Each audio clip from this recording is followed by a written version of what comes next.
안녕하세요. 홍프로 스포츠입니다. 적중하신 가족방분들 모두 축하드립니다. 홍프로 가족방에서 모든 경기, 언오버 및 핸디캡, 최종 조합 공유해드리고 있습니다. 적중률 높은 홍프로 가족방은 고정 댓글에 있는 링크로 문의해 주시기 바랍니다.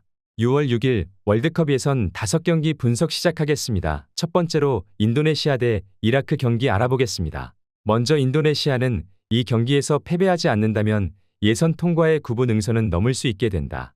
다만 인도네시아의 문제는 후반 뒤입니다. 이라크와의 1차전에서도 전반은 팽팽한 모습이었지만 후반에 무너지며 대패를 당한 바 있었다. 아시안컵에서도 호주에게 대패한 경기도 후반 집중력이 문제였던 케이스다. 체력이 많이 올라왔다고 하지만 아직은 체력 성장이 좀 더딘 감이 있는 모습이다. 이어서 이라크는 경기를 루즈하게 가져갈 수도 있을 것이다. 패배하지만 않으면 조 1위를 확정 지을 수 있기 때문이다. 이라크가 전반적으로 체격이나 경합에서는 동남아 팀을 상당히 앞서가는 편이기는 하다. 특히 아시안컵에서도 잠가버린 요르단을 상대로 역전까지 성공하는 등 잠그는 팀을 뚫어내는 모습도 보여줄 수 있는 팀이다. 일단 이라크도 굳이 무리하게 다득점 상황에 승리를 가져갈 이유가 없는 상황이다. 대신 이라크가 잠그더라도 인도네시아가 못 뚫을 팀이라고 보기엔 어려울 것이고, 특히 인도네시아의 고질적인 문제는 후반전에 급격하게 무너지는 집중력 부족이라는 점은 감안해야 할 것으로 보인다. 이라크 승리를 추천합니다. 두 번째로 대만 대 오만 경기 알아보겠습니다. 먼저 대만은 이미 2차 예선에서 탈락을 확정지은 상황이다. 일단 경기력 자체가 예선을 통과할 것이 아니었다는 평이 중론이다. 일단 간격 유지를 어느 정도 염두에 두고 가는 편이지만 상대에게 주도권을 내준 상황에서는 그다지 효과를 보지 못한 것도 사실이다.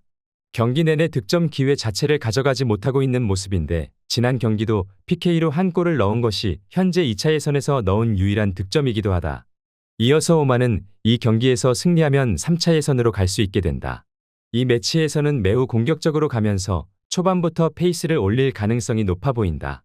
물론 오만도 지금까지의 페이스로 보면 득점을 전반부터 펑펑 터뜨리는 편은 아니지만 말레이시아와의 매치에서도 후반전에 2득점을 몰아치며 승리하는 등 득점을 넣으며 경기를 가져오는 모습을 보여준 바 있기는 하다.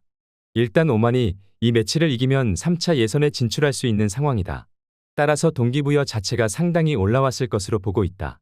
대만이 어떻게든 비비는 것으로 대응하려 하겠지만 경기력이나 전력 자체가 2차 예선을 돌파할 수 있을 만한 퍼포먼스는 아니었다는 게 사실이기도 하다. 오만 승리를 추천합니다. 영상은 잘 보고 계신가요?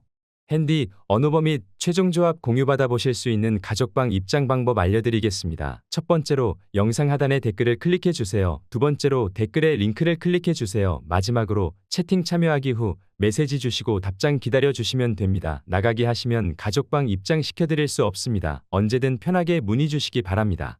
세 번째로 중국 대 태국 경기 알아보겠습니다. 먼저 중국은 이 경기에서 승리하면 3차 예선으로 갈 수 있다. 일단 지난 경기 리안이가 퇴장을 당했음에도 2득점을 추가로 몰아치며 대승을 기록한 점은 상당히 고무적인 성과라고 볼 수 있을 것이다. 단 일단 경기장 선정부터가 상당히 전략적일 가능성이 높다.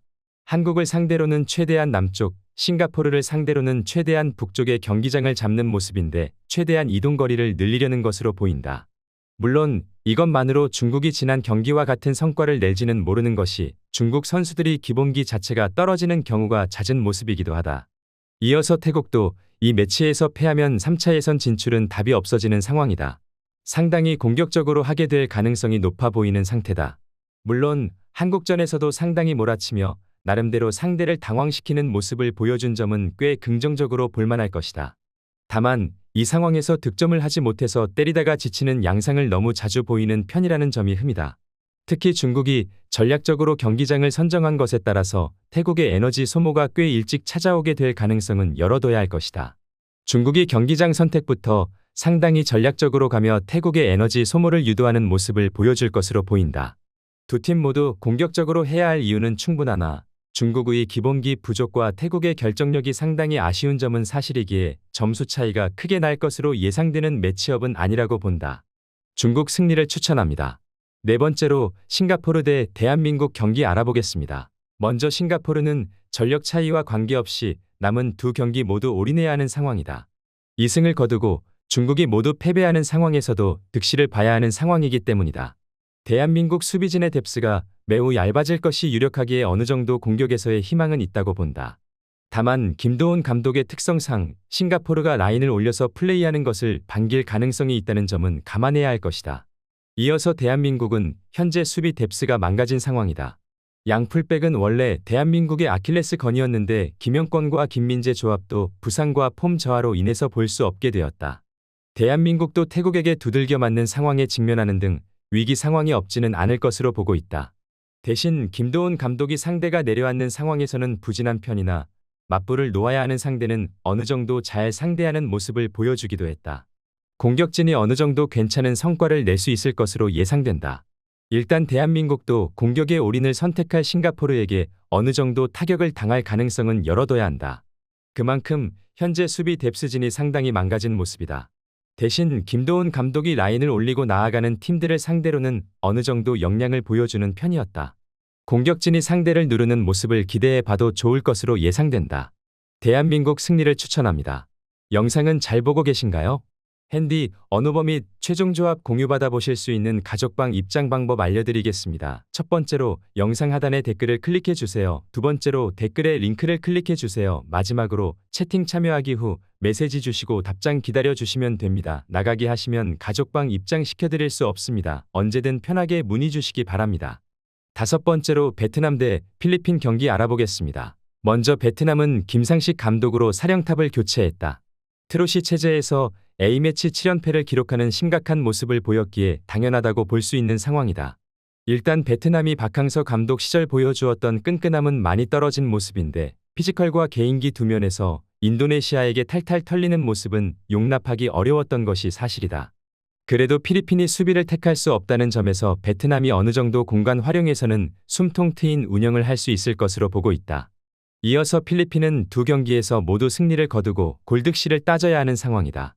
결국 필리핀이 베트남 상대로 공격에 올인해야 하는 상황인데 다만 이 경우에는 인도네시아와 비기고 이라크에게도 석패하는 등 수비적인 안정세를 포기하고 갈 수밖에 없다는 점이 아쉽다. 사실 수비를 하는 상황에서도 후반 실점률이 높기에 결정적인 순간에 약한 것은 어쩔 수 없다고 봐야 하는 것이 옳을 것이다. 확실히 베트남이 경합이나 끈끈함에서 상승세를 달린 박항서 시절과는 다르다.